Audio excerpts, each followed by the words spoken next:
Bonjour à tous et bienvenue à notre conférence en ligne sur le marché de l'immobilier après cette crise sanitaire et ce confinement qui frappe le territoire français, qui aura évidemment des impacts sur le marché de l'immobilier.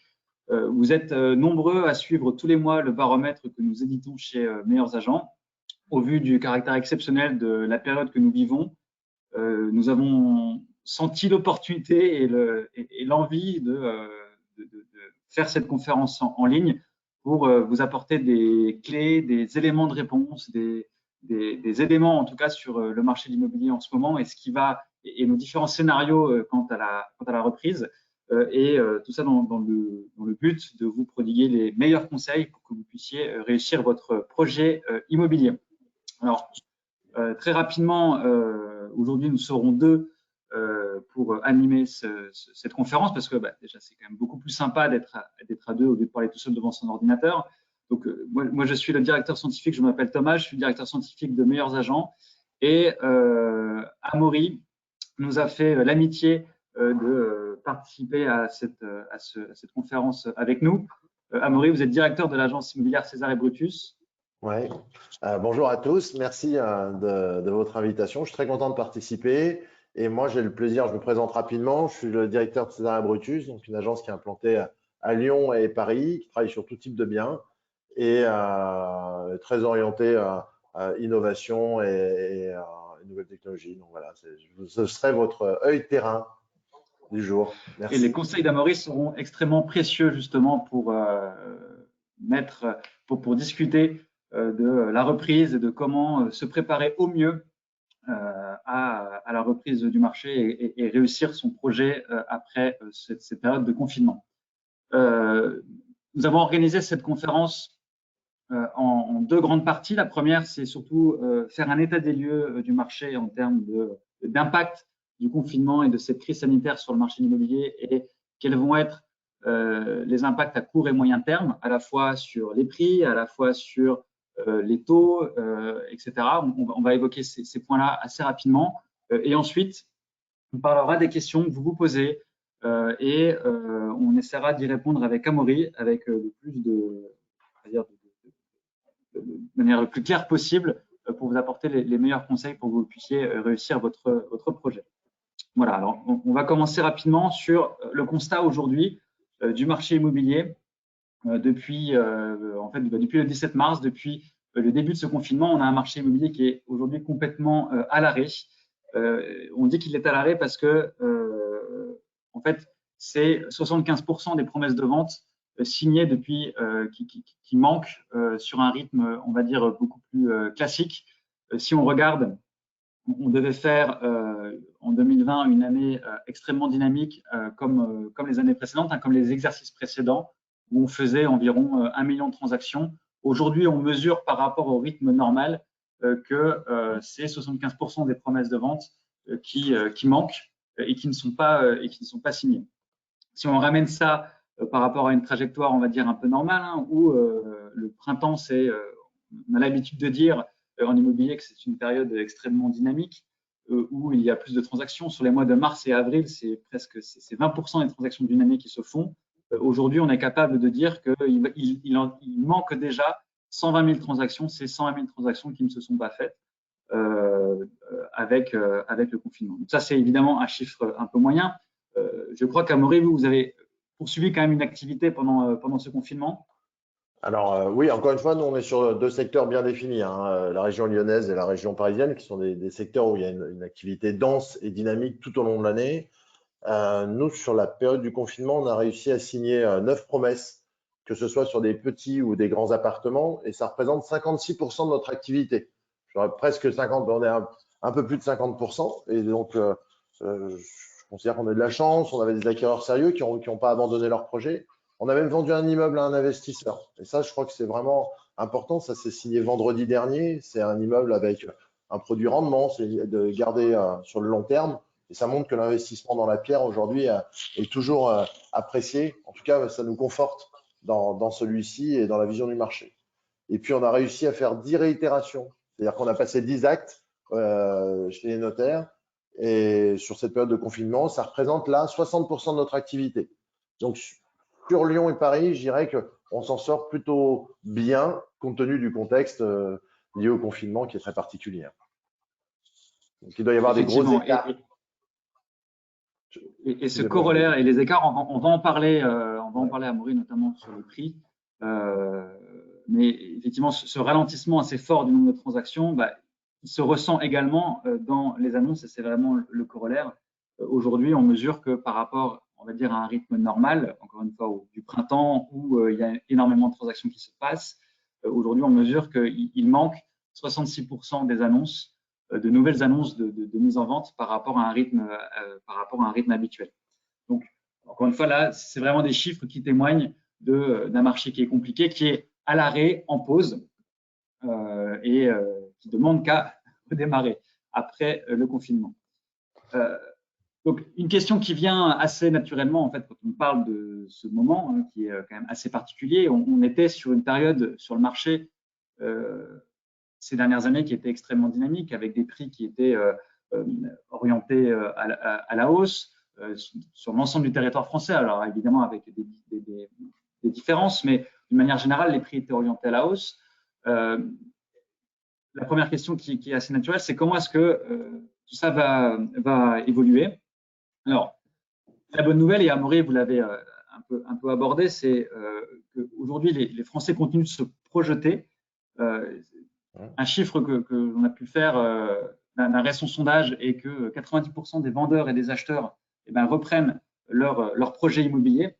Donc, ce chiffre, qui est quand même assez rassurant, montre que les Français se projettent encore. Le marché immobilier, c'est un marché de confiance. Et ça, c'est quand même un chiffre qui met un peu de baume au cœur pendant cette période-là et qui nous montre que les gens ont encore envie et n'abandonnent pas leur projet immobilier.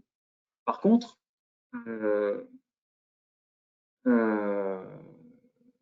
et ce qui est plutôt une bonne nouvelle. Amaury, cette confiance, est-ce que c'est quelque chose que vous ressentez aujourd'hui? Oui, alors nous, on est très étonnés. Depuis 15 jours, 3 semaines, on reçoit beaucoup de demandes d'acquéreurs qui nous demandent d'être enregistrés dans notre base pour les contacter lorsqu'il va y avoir des produits qui vont sortir. Donc ça, c'est très bon signe. J'ajoute sur les produits qui sortent, parce que tout à l'heure, vous avez parlé des annonces. Le marché est à l'arrêt. On n'a pas lancé nos annonces. C'est aussi une stratégie des agences immobilières et je pense aussi des particuliers. Il va y avoir un phénomène de rattrapage courant mai, c'est-à-dire que toutes les annonces qui auraient dû être lancées en avril et en mai et qu'on n'a pas lancées, on va les sortir sur ce mois-là. Donc il va y avoir une offre beaucoup plus abondante que sur un mois de mai classique. Il va y avoir des milliers d'annonces qui vont arriver d'un coup. Et ça sera vraiment un phénomène intéressant parce que c'est jamais arrivé. 2 mois de mise en annonce stoppée. Donc on a hâte de voir ce que ça va donner. Nous-mêmes, on a 13 annonces à lancer en début de semaine prochaine et on n'a pas encore la possibilité d'en lancer d'autres parce qu'il nous manque des reportages photos et des diagnostics. Donc, je pense que ça, c'est vraiment un point intéressant. Oui, c'est très intéressant et ça montre que les gens y croient encore et se projettent encore. Il y a des vrais projets. D'ailleurs, je reviendrai après là-dessus, mais il y a une demande qui est forte. Il y a des vendeurs qui sont toujours certains dans leur projet. C'est quand même un marché primaire. Il y a une notion de plaisir en immobilier, mais on achète, on vend parce qu'on en a besoin, parce que la famille s'agrandit ou se rétrécit, se sépare, parce qu'il y a des mutations. Donc, il y a une nécessité dans la vente. Nous, dans notre activité au niveau de l'agence, on a validé 4 offres d'achat pendant le confinement. Alors, c'est sûr que lié à notre activité classique, ça peut paraître peu, mais je vous assure que chaque offre a été accueillie avec le plus grand des sourires. Donc, c'est signe qu'il y a du mouvement et la dernière, elle date de mardi, d'avant-hier. Donc, les choses bougent. On a des biens où on a énormément de visites de prévues. On a un petit 15 mètres carrés dans le 10e à Paris. On a 15 visites prévues. Donc, ça c'est signe que les investisseurs, ils sont présents. On vient de vendre un petit T2 également sur Villeurbanne, cette fois à Lyon, en région lyonnaise. Celui qu'on a vendu avant-hier, il y avait concurrence d'offres. On vend au prix du mandat. Donc ça, c'est vraiment intéressant. Oui, et encore une fois, témoigne de cette confiance. Alors, sans casser évidemment cette bonne ambiance, ce qu'on prévoit quand même, c'est et ce qui risque un peu de coincer dans la machine entre les acheteurs et les vendeurs, c'est des perceptions de prix qui commencent à être différentes entre les vendeurs et les acheteurs. Ce qu'on anticipe, c'est que les vendeurs aujourd'hui restent sur les mêmes prix qu'avant le confinement. Et ce qui est en train de se dessiner peu à peu, c'est que les acheteurs anticipent des baisses de prix et des baisses de prix assez importantes. Alors, comment on fait ça? Pourquoi est-ce qu'on a ce raisonnement et pourquoi est-ce qu'on tient ce postulat? C'est que, vous savez, il y a des milliers de Français qui viennent sur le site, comme vous, qui viennent s'informer sur le marché de l'immobilier. Ils viennent s'informer sur le marché avec notamment une question, c'est combien vaut mon logement, combien vaut le logement que je veux acheter. Et on laisse la possibilité à tous nos utilisateurs de nous laisser leur perception quant au prix qu'on va afficher sur le site de Meilleurs Agents. Et ce qu'on observe dans un marché, on va dire, un peu classique, c'est que les vendeurs, leur prix, il est généralement toujours 5% plus élevé que le prix qu'on va afficher sur le site, alors que les acheteurs, eux, vont avoir un autre biais qui est que les prix affichés sur notre site vont être 5% plus bas. Donc, vous avez en gros cet historique là qui est tracé sur ce graphique qui est affiché à l'écran depuis le début de l'année 2020, et vous voyez que la perception à la fois des vendeurs et des acheteurs, donc des vendeurs en bleu, des acheteurs en rouge, la perception des vendeurs et des acheteurs en fait se tiennent dans une fourchette de 10%, de 10 points dans un marché qui se fait normalement et qui n'empêche pas et cet écart en fait n'empêche pas aujourd'hui l'offre et la demande de se rencontrer. Et qu'est-ce qu'on constate depuis le début du confinement? En fait, on constate que les vendeurs, eux, ne bougent pas de position, alors que les acheteurs, eux, les prix qu'on affiche sur le site leur semblent beaucoup trop élevés et leur prix se situe beaucoup plus bas. Et c'est pour ça que c'est une baisse vraiment de 10% par rapport à leur position habituelle. Donc, c'est pour ça que l'on anticipe cette position de la part des acheteurs, une position où dans leur tête, les prix doivent baisser. Alors, c'est vraiment une perception, et c'est important de comprendre ça, c'est vraiment une perception. Est-ce qu'ils vont réussir à imposer un tel rabais? Il faut quand même se rappeler que avant la crise sanitaire, on avait un rapport de force qui était largement et très favorable aux vendeurs, parce que pour un bien en vente, il y avait énormément de demandes, énormément d'acheteurs. Après le déconfinement, et on le sait grâce encore une fois à un récent sondage qu'on a pu faire, on sait que c'est la moitié des acheteurs qui avaient un projet et la moitié des vendeurs qui avaient prévu de mettre en vente qui vont poursuivre dès la levée du confinement. Donc ça veut dire qu'on va vraiment avoir un statu quo entre les acheteurs et les vendeurs. Et concrètement, ça veut dire quoi? Ça veut dire que il y a certains vendeurs, effectivement, qui vont devoir accepter ces baisses de prix, principalement dans les zones qui sont aujourd'hui pas spécialement tendues, ou des vendeurs qui sont plutôt pressés. Ils vont sans doute devoir accepter des baisses de prix imposées par les acheteurs. Mais d'un autre côté, on va avoir dans des zones aussi tendues, où il y a beaucoup de demandes, où il y a encore il va rester des acheteurs ou des vendeurs qui sont moins pressés. Et en fait, les acheteurs, faudra pas qu'ils soient trop ambitieux ou trop gourmands sur les baisses de prix, au risque de voir leur offre se faire passer devant par d'autres acquéreurs qui seront moins gourmands. Et d'ailleurs, Amaury, en préparant cette conférence, vous m'aviez parlé d'un exemple de quelqu'un qui essayait de négocier même pendant le confinement et le vendeur n'a pas bougé, je crois, c'est ça? Alors, ouais, je pense que pendant le confinement, pour ceux qui aiment négocier, c'était peut-être une période propice pour tenter des coups, puisque parfois en immobilier, on aime tenter des coups. Nous, on a eu le cas sur un 30 mètres carrés avec une terrasse dans le 9e, avec une jolie vue. Donc, c'est un beau produit. Il y a toujours beaucoup d'acheteurs pour ce type de biens, sur des clients qui ont souhaité faire une négociation de 3 000 € sur un bien à plus de 400 000, je crois. Donc, 3 000 €, à l'échelle de cette valeur, c'est pas une grosse somme. Et l'offre avait été validée en amont. Ils ont voulu faire une renégociation.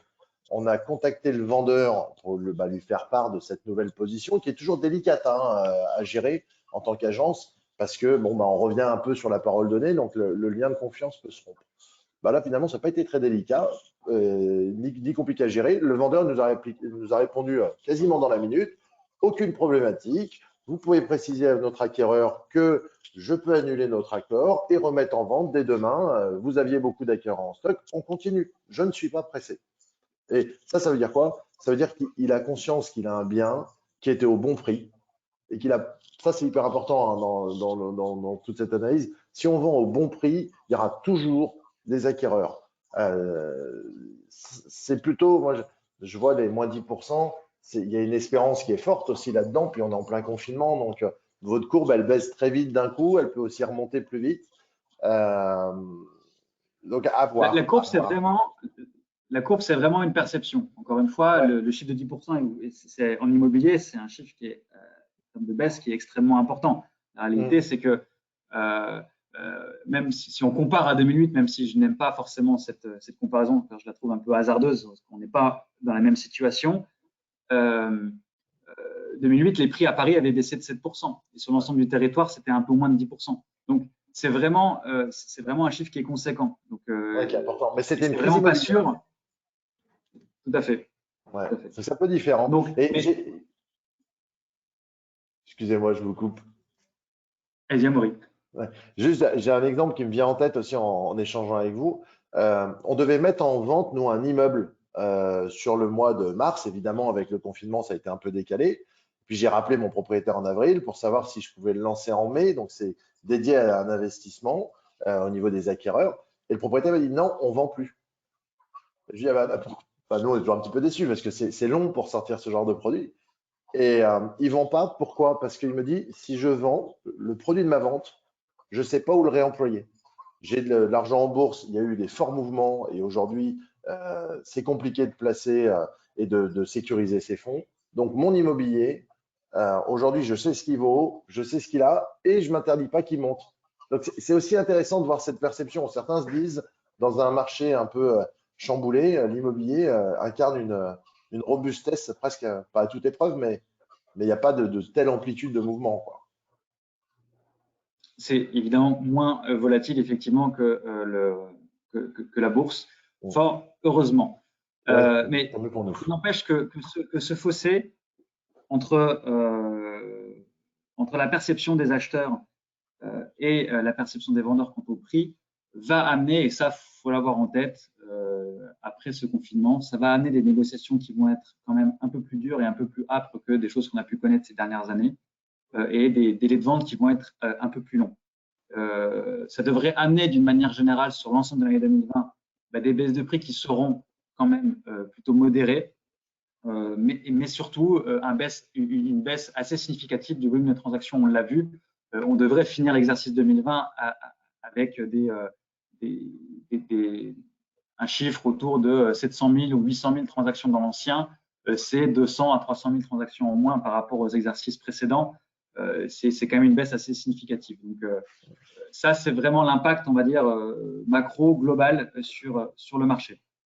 Après, est-ce que, une question qui vient du coup assez vite, une fois qu'on a évoqué ça, qu'on a évoqué ce constat un peu général sur l'ensemble du territoire de baisse modérée des prix, est-ce que les territoires vont être impactés de la même manière? Alors, non, évidemment, et la plupart des grandes métropoles françaises devraient mieux s'en tirer et devraient être plus épargnées par ce recul des prix. Pourquoi? Parce que aujourd'hui, les territoires il y a des territoires qui sont moins impactés que d'autres par ce confinement et l'impact qu'a ce confinement sur la finance et les finances des particuliers. Des économies des territoires où l'économie en fait est plus portée sur le tertiaire avec des personnes qui sont plus capables de faire et plus aptes en fait où le métier se prête plus à faire du télétravail et à ne pas avoir de baisse de revenus. Ces personnes-là finalement vont pouvoir reprendre leur projet immobilier assez rapidement.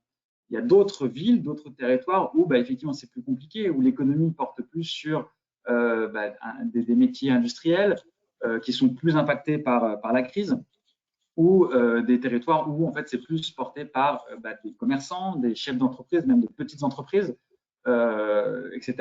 Donc tous ces territoires-là qui souffrent plus aujourd'hui et où la demande va devoir, les acheteurs vont devoir penser leur plaie avant d'envisager un quelconque projet immobilier.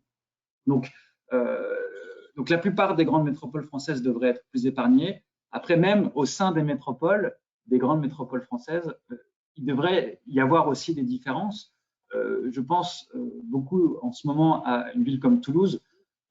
Toulouse, on en a beaucoup parlé dans nos derniers baromètres. On mettait beaucoup cette ville en lumière parce que on croyait à un fort potentiel d'évolution des prix à Toulouse. Donc, compte tenu de sa situation, compte tenu des pouvoirs d'achat immobilier des ménages, compte tenu de la situation économique de Toulouse, la réalité, c'est que l'économie aujourd'hui de Toulouse est énormément portée sur l'aéronautique, sur l'industrie aéronautique qui souffre énormément de cette crise sanitaire. Donc, il y a des questions qui se posent, notamment à Toulouse, pour est-ce que le marché va réussir à s'en sortir? Il est évidemment très lié à la situation de l'emploi dans cette ville.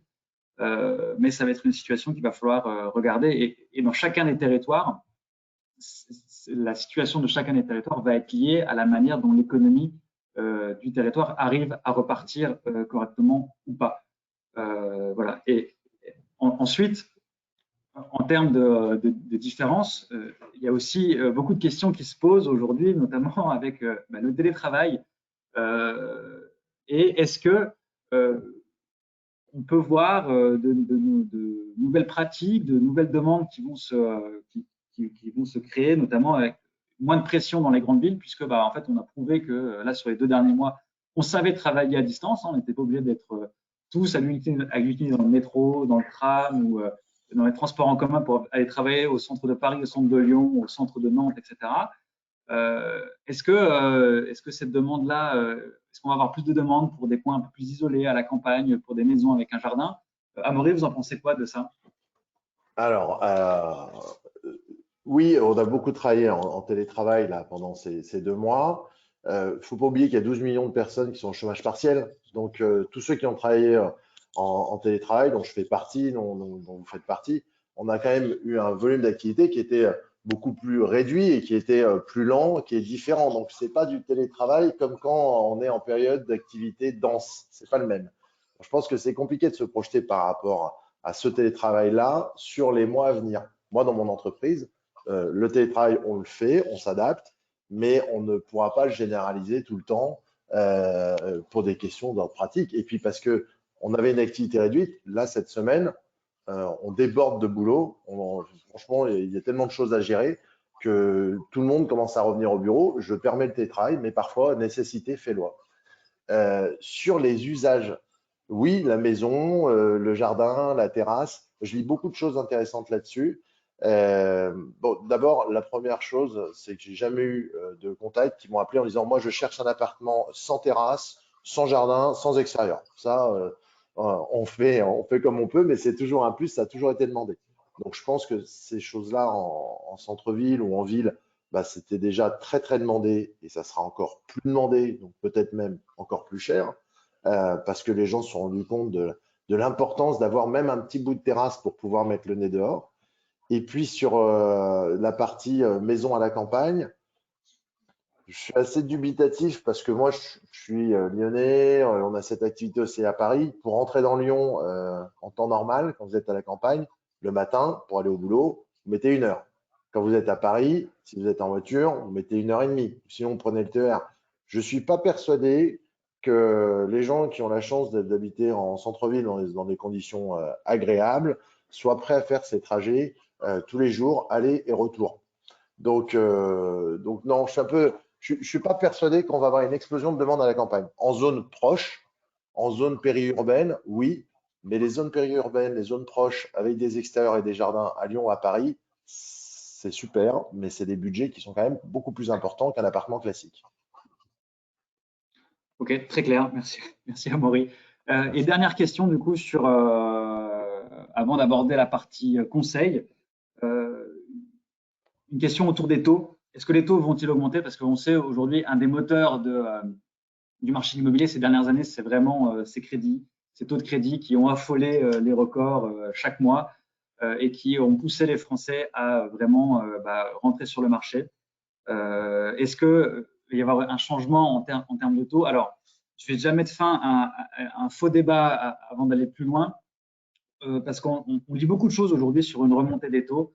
Alors, c'était quelque chose déjà qui était en marche déjà depuis le début de l'année, avec des taux qui remontaient progressivement, mais rien d'affolant. Il faut quand même se dire que quand on emprunte à 1% sur 20 ans, ça reste quand même des conditions qui sont clairement exceptionnelles. Il faut quand même se rappeler que il y a quelques années, on empruntait à 3-4%, etc. Et surtout, bah, la hausse qu'on est en train de voir et qui est officielle aujourd'hui, hein, ces chiffres-là, ce sont les chiffres de crédit logement. Avant la crise sanitaire, on empruntait sur 20 ans à 1,09%, on emprunte aujourd'hui à 1,13%. Donc c'est ça la fameuse hausse de prix, de hausse de taux, pardon, qu'on entend parler aujourd'hui. Cette hausse, en fait, c'est un faux débat. C'est sur une mensualité pour un prêt à 200 000 euros, c'est 4 euros par mois. Donc ça ne change rien en votre capacité d'achat ou votre capacité à vous endetter pour acheter un bien. La vraie question à se poser sur le crédit, en fait, c'est vraiment le véritable enjeu. En fait, il va porter sur l'octroi des prêts immobiliers. Là, il y a des véritables questions qui se posent et qui, malheureusement, aujourd'hui, en fait, on n'a pas vraiment de réponse là-dessus. C'est est-ce que les conditions en fait, d'octroi, en fait, aujourd'hui, elles vont se durcir et est-ce que la production de nouveaux prêts à l'habitat va ralentir? C'est vraiment ça le moteur. On ne connaît pas encore la position des banques. Il est certain qu'elles vont être plus prudentes en sortie de confinement, compte tenu du contexte. Elles vont faire preuve de prudence. Il y a certaines annonces de la BCE qui se veulent positives et qui veulent encourager les banques à continuer de prêter aux ménages français, notamment pour soutenir l'économie. Mais il y a des véritables questions sur leur politique à long terme et qui pourraient impacter durablement le marché. Après, il n'empêche que malgré cette période-là, certains clients, et Amaury va pouvoir porter un peu de baume au cœur avec un exemple tout trouvé, mais certains clients continuent de trouver des taux vraiment attractifs. Ouais, alors nous, on a eu des offres de prêts financés pendant le confinement. Je trouve que les banques sont réactives, elles sont présentes. Et ça, c'est à souligner parce que c'est elles hein, aussi le maillon essentiel. Vous faites bien de le préciser. Nous, on travaille avec un partenaire en courtier, enfin un courtier en financement. On fait vérifier toutes les offres en amont. Et semaine dernière, il a validé pour un client une offre à 0,77 sur 20 ans. Alors évidemment, c'est un très bon profil hein, pour avoir un taux comme ça. Mais c'est quand même la semaine dernière à 0,77. Et moi, les taux ne m'inquiètent pas tellement parce que 1,10, 1, 1,2, 1,3, on reste sur des taux qui sont ridiculement bas par rapport à ce qu'on a connu dans des années précédentes. Mais ça fait longtemps qu'ils sont bas. Donc les gens sont habitués à ça quand même. Juste une petite aparté au niveau des taux. Nous, on conseille toujours dans nos compromis de mettre une petite marge de sécurité. C'est-à-dire que si votre acquéreur il a une simulation à 1,1 ou à 1%, eh bien, dans les conditions suspensives, mettez 1,2. C'est toujours bien de prévoir 0,2 d'écart en cas de mouvement. Et puis, il y a parfois des inconnus qu'il faut anticiper. Voilà. Après, je ne suis pas spécialiste sur le financement, donc je ne peux pas vous dire beaucoup plus que ça. Mais 0,77 sur 20 ans, ça reste un taux exceptionnel. Et, ah oui, je ne les ai pas eu. Ouais, non, c'est très beau. C'est très beau. Voilà pour cette première partie sur un peu un état des lieux du marché pendant le confinement et quelques perspectives d'évolution sur la suite. Alors, quel conseil aux principales questions que vous vous posez, quels conseils on peut vous donner pour réussir au mieux votre projet? On va commencer côté vendeur, pour des personnes qui ont un projet de vente dans les prochaines semaines, les prochains mois. Une première question qui porte sur les prix. Qu'est-ce que vous conseillez à Amaury sur le prix? Est-ce que vous conseillez de partir sur un prix coup de cœur ou vous conseillez aux vendeurs d'être plus raisonnable? Alors, d'abord, la base, c'est que le prix coup de cœur, il s'adresse que aux biens qui peuvent provoquer un coup de cœur. Donc, soit il est beau, soit il a du potentiel, soit il a une vraie adresse intéressante, mais un bien lambda et standard, le prix coup de cœur, ça n'a pas de sens. Hein. Vous n'avez pas de coup de cœur pour un 25 mètres carrés tout blanc avec des carreaux au sol dans une adresse classique. C'est pas le sujet. Mais oui, quand vous avez un bien qui est différenciant, qui est rare et qui a un vrai potentiel, le prix coup de cœur peut être tenté en restant proche du prix marché. Un prix coup de cœur qui met 20% au prix marché, c'est plus un coup de cœur, c'est un coup de folie. Et je pense que les gens, ils sont pas fous. Le coup de folie, c'est peut-être compliqué en ce moment, Ouais, effectivement. Et ouais, ouais, d'une ouais. manière générale, d'une manière générale, la stratégie de commercialisation que vous recommandez dans ce contexte, est-ce que, notamment, quand on va parler de présentation du bien, parce que bon, évidemment, il y a la question du prix qui est centrale, mais autour du prix, il y a la question de la présentation du bien. Qu'est-ce que vous conseillez, qu'est-ce que vous conseillez là-dessus? Alors, bah, moi, nous, on est très attaché à cette partie de présentation, mise en valeur des appartements. Je pense que il y avait des choses qui commençaient à se mettre en place qui sont intéressantes, le staging, le réaménagement virtuel. Ça, c'est des choses qui vont, à mon avis, continuer à se développer et qui ont beaucoup de sens. On avait tendance pour certains appartements où il manquait un petit coup de peinture, les joints jaunes, à ne pas faire les travaux parce qu'on avait des acquéreurs qui étaient prêts à faire et à avancer. Moi, je donnerais quand même comme conseil aujourd'hui de mettre le coup de peinture, de faire attention à la déco. Les joints jaunes dans une salle de bain, c'est quelque chose qui se voit, c'est évident. Il y a des petits sujets. La bouche de VMC qui est encrassée, vous prenez une brosse à dents, vous nettoyez. Donc, moi, voilà, le conseil sur une stratégie de commercialisation, c'est embellissez votre bien. Il faut qu'il soit beau et il faut que l'agence qui travaille pour vous, si vous prenez une agence, bah, ait des outils pour vous aider sur cette partie-là. Mais effectivement, il y a peut-être c'est un point qui est important parce qu'on avait tendance à dire ces dernières semaines, derniers mois que bon, un bien qui était sur le marché, peu importe sa présentation, en gros, il se vendait assez rapidement. En fait, il se vendait. Ouais, à condition C'était le d'être marché un pris. peu là qu'on a connu ces derniers mois. Ouais. Il y avait un peu de ça, à condition d'être pris. Mais si on cherche ce prix coup de cœur, là, il faut habiller un peu la mariée quand même. Oui, il faut se distinguer et il faut se distinguer et notamment réussir à sortir du lot après ce confinement, après ce flot d'annonces là que vous annoncez et qui devrait se produire là dans les semaines du mois de mai où on va être libéré, déconfiné. Ouais. Oui, et puis s'il y a beaucoup d'offres, on l'a vu tout à l'heure, s'il y a plus d'annonces, eh ben, celles qui vont se démarquer, c'est celles qui seront bien mises en valeur, ceux où les gens vont dégainer plus vite, c'est les appartements où on sortira de la visite, où ça se passe bien. Oui, il y a un petit truc. Nous, on a certains appartements où on met des bougies odorantes. Quand on rentre dans l'appart en visite, il sent bon. Oui, c'est le côté un peu olfactif. C'est des petits conseils que je vous donne, mais qui sont simples. On met des serviettes dans une salle de bain. Elles sont bien posées, elles sont bien. Voilà. En fait, il faut que votre appartement il soit comme il est jamais, quoi. Il doit être rangé, il doit être propre, la peinture doit être refaite. C'est comme un vêtement, hein. Quand il est posé Pas, sur un pas, mannequin.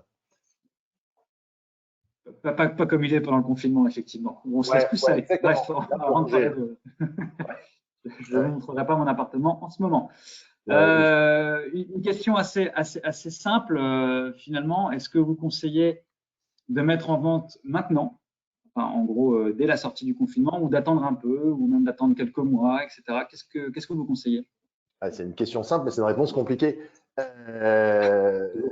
D'abord, la vérité, c'est qu'il n'y a pas de certitude, mais il y a quand même une vérité, c'est qu'aujourd'hui, on sait quel est l'environnement, on sait quels étaient les prix il y a 2 mois. Moi, je sais que j'ai continué à vendre pendant le confinement, que j'ai des acquéreurs, que j'ai des visites de prévues, donc je sais que mon marché tient. Ça, c'est ma vérité du mois de mai. Je sais que j'avais un marché haussier, il va peut-être s'arrêter. Donc, moi, je conseille, pour ceux qui ont un projet certain, bah, de mettre en vente maintenant parce qu'au moins, on sait ce qu'on a. Et ceux qui espèrent attendre 3 4 mois, je pense que c'est un pari hasardeux que moi, je ne ferais pas, par exemple. Je ne sais pas comment c'est Et, dans 3 mois, quoi. et oui, c'est vrai. Et on a évoqué notamment les menaces qui portent aujourd'hui sur le marché.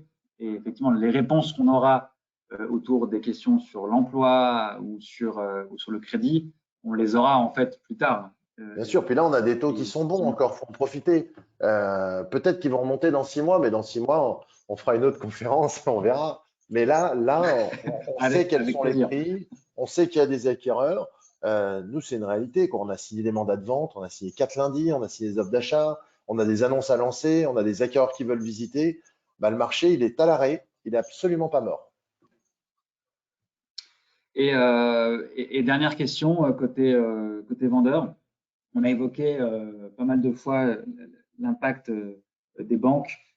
sur le marché. Il y a une vraie question aujourd'hui autour du financement des acquéreurs. Comment est-ce qu'un vendeur peut au mieux se sécuriser par rapport à ça? Alors bah, là, c'est l'étude du financement avant d'accepter l'offre. Ça, c'est la base. Que vous passiez en direct ou via une agence, vous demandez les simulations bancaires.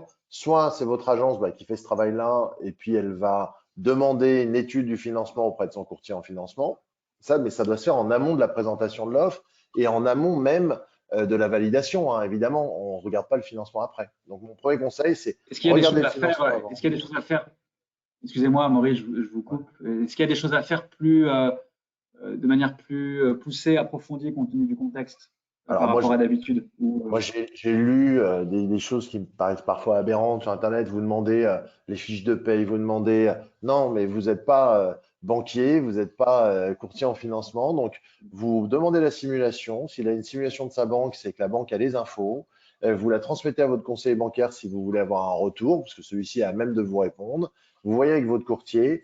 Quand il y a un apport, c'est toujours une bonne chose, mais il y a aussi des dossiers qui sont très bons sans apport selon les revenus. Il faut regarder le financement. Et si vous ne le comprenez pas, votre banque ou votre courtier. Ok. Très clair pour la partie vendeur et côté acheteur, du coup, c'est vrai que là, on avait un marché, encore une fois, ces dernières années, le corollaire du marché dynamique et haussier, c'était le fait que les acheteurs, en fait, ils devaient se décider assez vite. C'était assez fou, hein, parce que on a Ouais. vécu des scènes assez incroyables où des gens qui ont fait des offres sans forcément visiter des appartements, etc. Ça, c'était le marché il y a un an. Euh, on avait souvent tendance à dire qu'on prenait plus de temps pour choisir une machine à laver que pour choisir son appartement. Bon, ça, c'était vraiment les caractéristiques, on va dire, du marché qu'on a pu connaître ces derniers mois. Euh, Comment est-ce que vous voyez les choses? Est-ce que vous pensez que les acheteurs vont avoir plus de temps pour se décider Alors, dans les prochaines semaines? alors, c'est souhaitable parce que c'est quand même bien de prendre le temps de se décider. Il y avait une telle disproportion entre le nombre d'acquéreurs et le nombre de vendeurs qu'effectivement, il y a eu une tension. Il y avait ce que moi j'appelle les acheteurs compulsifs qui envoient des offres avant même de voir le bien, ce qui est fortement déconseillé hein, quand même. Ça vaut beaucoup plus cher qu'une machine à laver. Il faut faire attention. Euh, je pense qu'il y aura un peu plus de temps, mais il ne faut pas se leurrer. Le bien qui est au bon prix, bien positionné dans son secteur et qui a des qualités, il ne faudra pas non plus prendre 3 semaines de réflexion, hein. Ça ne me semble pas une bonne idée. Il faut être capable d'être réactif. Si vous voulez négocier, vous faites une offre. Il faut demander à avoir un retour rapide, pas sous 3 jours. Nous, on a eu le cas hier, là, je sais, à l'heure où je vous parle, je ne sais pas si elle est validée, mais on a eu une première offre sur un bien à 210 000. On a eu une offre à 190, on a eu une autre offre à 200. On a eu une deuxième personne qui s'est placée à 200. Et là, il faut très vite aller vite parce qu'on tente les négos, mais on ne se laisse pas 3 semaines parce que sinon, il y a un des deux qui va l'avoir, quoi. Et je vous parle de ça en période de confinement. Euh, Est-ce que vous conseillez aux acheteurs de négocier? Enfin, Oui, est-ce que c'est une bonne stratégie aujourd'hui de négocier les prix qui sont affichés? alors il y en a, ouais, il y a 2 temps un peu là-dessus. Vous pouvez, moi je trouve toujours qu'il faut essayer de négocier. C'est quand même intéressant, mais on négocie pas la bonne affaire. Le produit qui est en dessous du prix marché, le but c'est de saisir cette affaire-là, de la capter et de la bloquer. Donc allez pas négocier un prix qui est en dessous du prix marché. Ça c'est mon premier conseil. Le deuxième, celui au prix marché, vous pouvez tenter de négocier, mais il faut être très réactif, c'est-à-dire que être capable de rehausser votre offre de 3, 4, 5% dans la journée au fur et à mesure des échanges. Ça, c'est important. Et puis, il y a les biens qui sont sur des prix beaucoup trop hauts. Et il y en a toujours eu, il y en aura toujours quelqu'un qui fait le coup de cœur à plus 20, plus 30%. Enfin, plus 30, c'est énorme, mais même plus 20, on le voit, hein, il y a parfois des gros écarts dans des annonces. Bah, eux, ils ont personne. Ils avaient déjà personne, ils auront encore moins de monde. Et ben là, moi, je conseille toujours de tenter des grosses négos. Alors, pas quand c'est mes mandats, parce que moi, je ne les prends pas, mais quand vous allez sur des annonces et que vous voyez un bien qui est complètement hors marché, tentez des grosses négos. Ça se trouve, ça fait un an qu'ils veulent vendre. Personne ne lui a fait d'offre parce qu'ils ont eu peur de le froisser.